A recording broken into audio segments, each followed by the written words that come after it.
Hello guys, good morning. Welcome back to RMS online class. Students, पिछले online video में मैंने श्रीलंका में बहुसंख्यकवाद को पढ़ाया था और आपको बताया था कि किस तरह से सिंगलाज और तमिल कम्युनिटी के बीच में टकराव हुआ और लास्ट में ये टकराव जो है वो सिविल वार में कन्वर्ट हो गया। ये टकराव इसलिए हुआ क्योंकि जो सिंगलाज थे वे अपने जो पावर्स थे उसको तमिल कम्युनिटी में शेयर नहीं करना चाहते थे। तो यही टकराव का मूल कारण था। और आज हम बेल्जियम के बारे में पढ़ेंगे। बेल्जियम की समझदारी यानी एकोमोडेशन इन बेल्जियम। तो चलिए देखते हैं। बेल्जियम के नेताओं ने श्रीलंका से अलग रास्ता अपनाने का फैसला किया। उन्होंने क्षेत्रीय अंतरों और सांस्कृतिक विविधता को स्वीकार किया और इसके लिए उन्होंने 1970 से 1993 के बीच अपने संविधान में 4 बार संशोधन किया।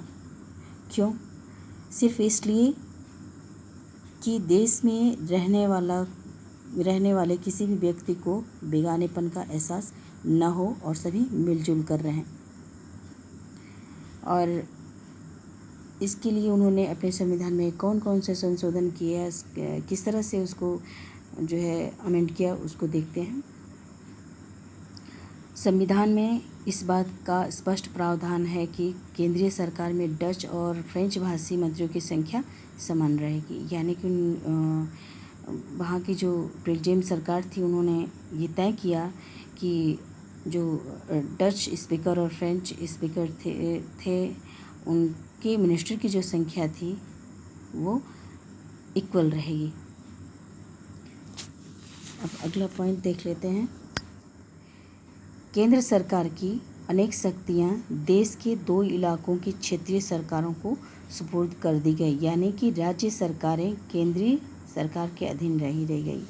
अब उन्होंने यह नियम बनाए, अपने संविधान में यह बात शामिल की कि पूरी पावर जो है वो केंद्र में न रह करके राज्य सरकारों को भी कुछ पावर देकर उनको फ्री कर दिया जाए ताकि वो अपने हिसाब से राज्यों में काम कर सकें।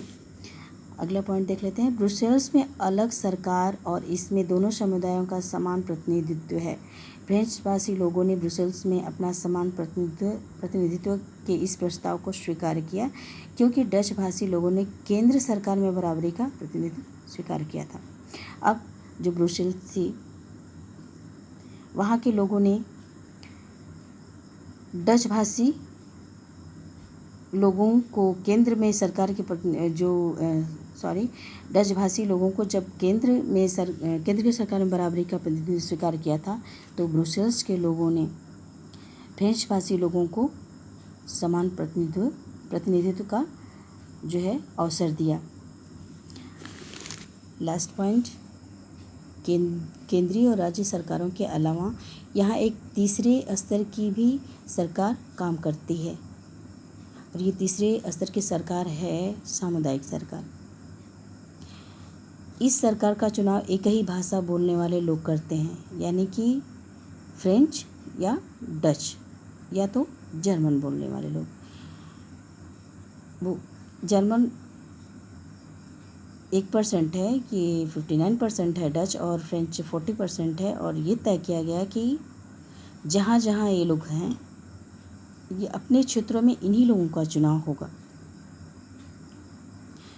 यानी डच के प्रतिनिधि का चुनाव होगा, डच भाषी का जो प्रतिनिधि उसका चुनाव होगा, फ्रेंच भाषा बोलने वाले क्षेत्र में फ्रेंच भाषी व्यक्ति का चुनाव होगा।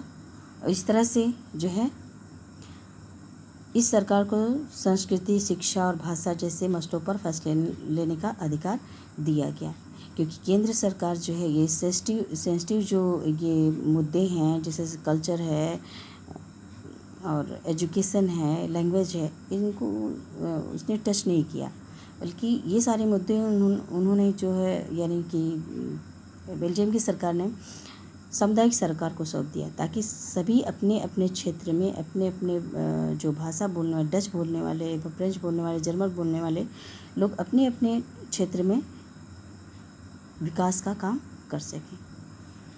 शेष अगले वीडियो में, तब तक के लिए धन्यवाद।